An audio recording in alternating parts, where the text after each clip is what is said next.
Sino sa inyo ay mahilig maglaro ng kanilang mga laruan sa kanilang bahay? Taasan ka ba? Yan.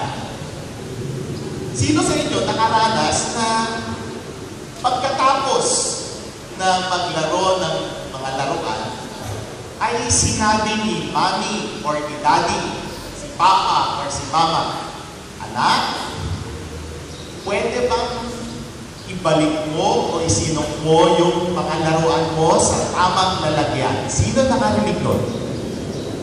Very good.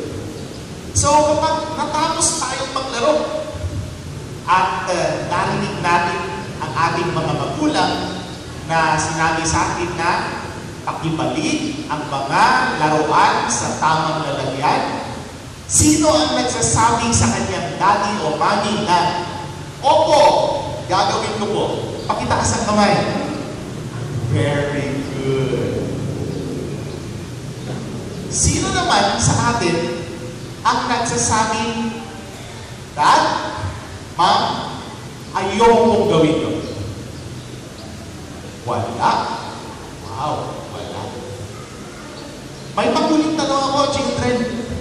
Sino naman sa atin, pagkatapos sinabi kay Daddy o kay Mommy na, opo, aayusin ko po at ibabalik ang aking mga laruan sa tamang lalagyan, ay ginagawa naman nila? Sino yung talaga nag-aayos ng mga laruan? Wow! Very good. Alam niyo ba, children, na sa Bible ay merong ganyang kwento.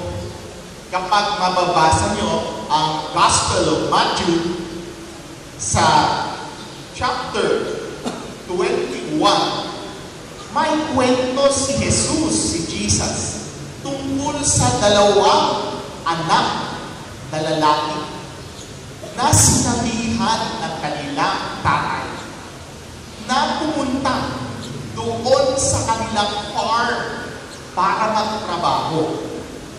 Katulad ninyo, nilapitan nung daddy yung panganay na anak.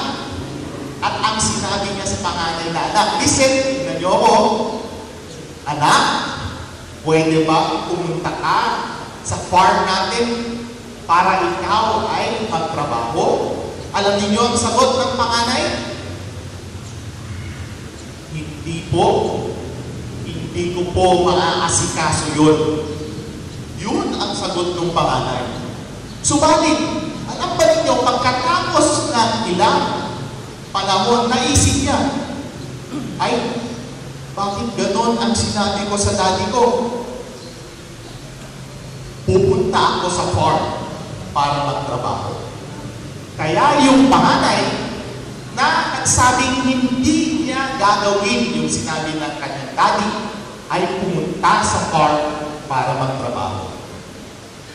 Pinuntahan din ng daddy yung pangalawang anak. At sinabi din niya sa pangalawang anak, anak, pwede bang pumunta ka sa farm natin at tumulong ka sa pagtrabaho? Alam niyo ang sagot ng pangalawang anak? Children, sabi niya, kaagad-agad, opo, daddy, pupunta po ako doon. Tutulong ako magtrabaho.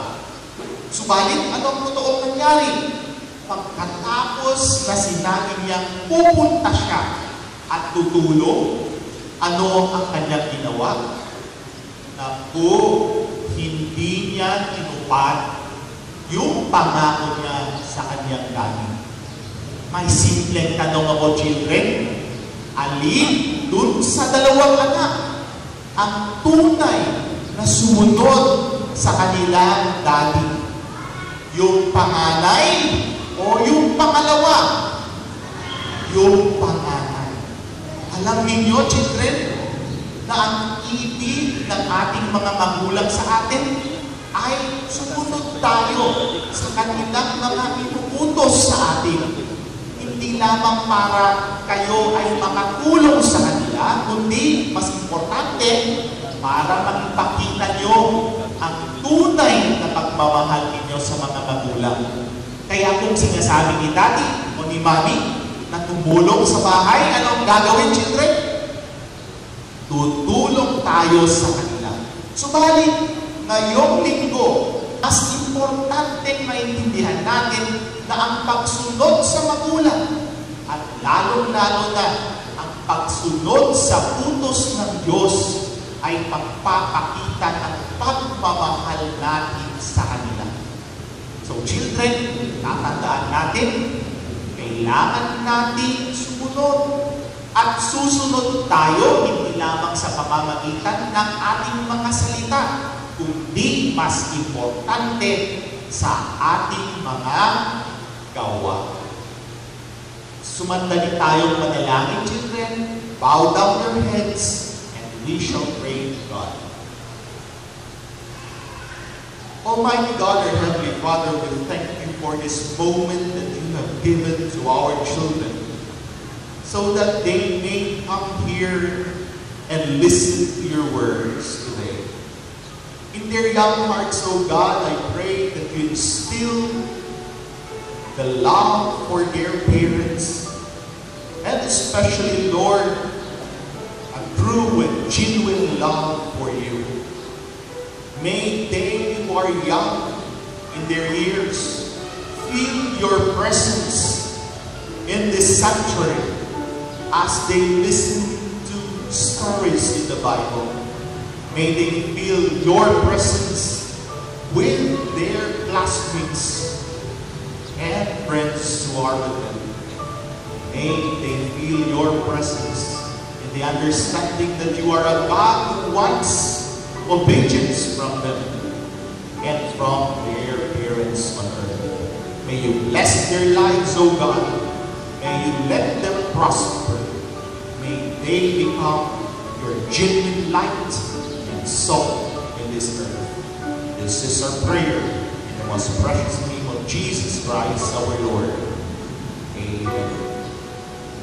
Okay, children, pwede na ninyong buhatin ang inyong mga upuan, dalhin sa baba, sa basement, para tuloy ang inyong worship sa Panginoon. Maraming salamat po.